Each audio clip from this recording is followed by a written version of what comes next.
విద్యార్థులకు 10th class SSC exam శుభాకాంక్షలు.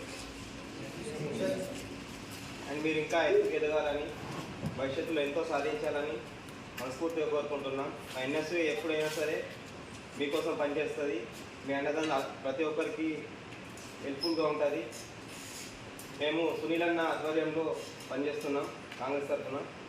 మీ ఎటువంటి సమస్యలు ఉన్నా విద్యార్థులకు ఎన్ఎస్ఐ ముందుంటుందని చెప్తున్నాను. మరి ఇంకా మీరు పై చదువులు చదవాలని, ఇంకా ఎత్తుకు ఎదగాలని మనస్ఫూర్తిగా కోరుకుంటున్నాను. ఈ కార్యక్రమంలో మేము మీకు ప్లాన్స్ వితరణ చేయడానికి వచ్చాము. ఇంకా మేము మీకు ఎటువంటి భవిష్యత్తులో ఏదైనా సరే మేము హెల్ప్ఫుల్గా ఉంటాము. మీకు ఇంకా మరీ పైకి ఎదగాలని మేము కోరుకుంటున్నాం.